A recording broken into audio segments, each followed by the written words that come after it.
trazer para vocês aqui hoje uma temática acerca da medida provisória 910 de 2019. A medida provisória é um instrumento, né, jurídico, normativo, que tem força de lei e que neste caso foi apresentada pelo governo federal, tem autoria dele, né? E ela precisa passar por uma tramitação para ser referendada no Congresso Nacional e no Senado, né? Ou seja, a Assembleia Legislativa ela tem 60 dias para referendar ela ou não, né?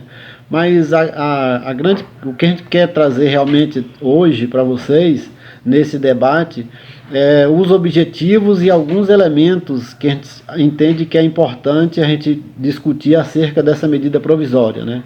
E nesse sentido ela sofreu nos últimos dias um amplo debate social e político, né?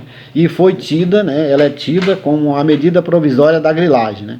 E qual é o objetivo principal da medida provisória? A regularização fundiária das terras públicas e devolutas, né? E assim, nesse sentido, quais são os destaques que eu poderia trazer acerca da MP 910? É que ela favorece a aquisição de terras por empresas e pelo capital estrangeiro, né?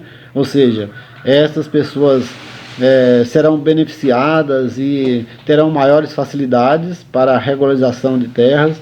Ela beneficia os grileiros em detrimento das comunidades tradicionais quilombolas, fundifeiros de pastos, indígenas e os próprios assentamentos de reforma agrária. Vale dizer que esse tipo de ocupação ela incide muito em terra devoluta, né? O outro destaque é que ela anistia o desmatamento do agronegócio até dezembro de 2018, ou seja, é um perdão pelos crimes de desmatamento, de invasão ilegal de terras devolutas, né? Quando a gente fala de desmatamento, nós estamos falando de cerca de 16 mil quilômetros quadrados até 2027, né? Ela permite ainda a regularização fundiária de ocupações ilegais de até 2.500 hectares sobre terras federais, né? Ela adota procedimento de autodeclaração, talvez este seja um dos maiores complicadores da medida provisória, dessa previsão dela, né? Isso quer dizer que a pessoa chega no órgão de regularização e diz ser proprietário ou dono ou que ocupa determinada área, e isso basta para que ocorra a regularização, né? E ela também permite que extensas áreas desmatadas e sem nenhuma atividade agrícola, né, elas sejam entendidas, essas áreas, como prestadoras de serviços ambientais, né? Ou seja, é a terra como um mero ativo financeiro, né? Pois bem, quando a gente fala de debate político sobre essa medida provisória e sobre esses aspectos da questão da regularização fundiária, né, já aconteceu agora neste ano, em 2020, um projeto de lei apresentado pelo deputado Zé Silva, que a gente chama que é o projeto de lei 2365, né? E a ideia, né, o grande debate sobre esse projeto de lei é que ele seja substitutivo da medida provisória 910, né? E eu posso adiantar para vocês alguns elementos que a gente entende que é importante sobre esse projeto de lei substitutivo, né, ou não, né? Mas o objetivo dele, ele tem quase o mesmo objetivo, que é a regularização das terras da União e a arrecadação dessas mesmas terras pelo INCRA, né? E assim, tem elementos que é mais favorável à luta dos trabalhadores. Por exemplo, que esse projeto de lei ele considera a ocupação coletiva quilombola e o uso tradicional da terra por essas populações.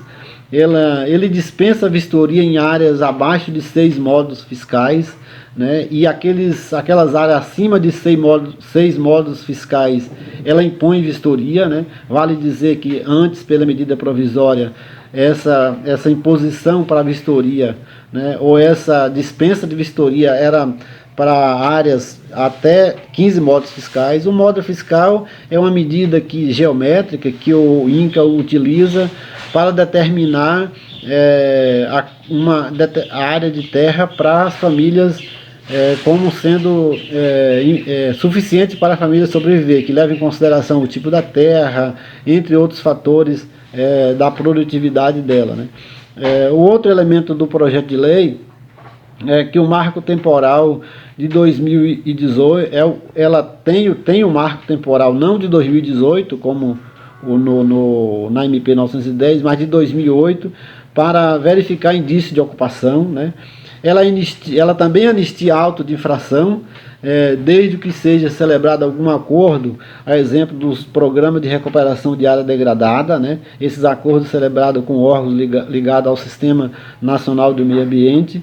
E a outra questão, que em caso de acordo firmado, né, ou de descumprimento de acordos firmados, né, de contrato, se a pessoa fica inadimplente com esses acordos, eles têm até 5 anos para renegociar. E esse acordo, esse prazo, né, firmado é até dezembro de 2019, ou seja, os acordos firmados até dezembro de 2019, em caso de descumprido, né, a pessoa tem 5 anos para renegociar.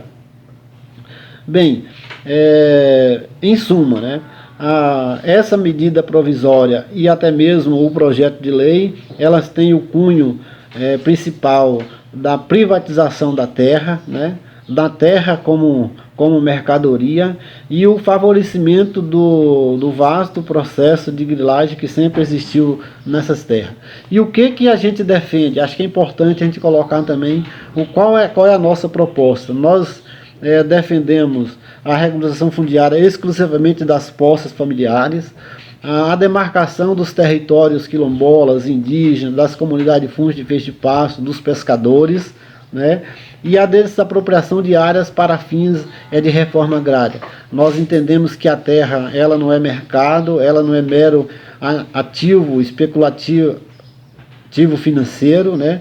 Que a terra é um dom de Deus e que deve ser distribuída para toda a população que carece dela e que depende dela para poder sobreviver, né? E a outra questão é que a terra, ela precisa também, pela própria vontade constitucional, cumprir a sua função social, que é produzir alimento para toda a sociedade e para aqueles que habitam nela.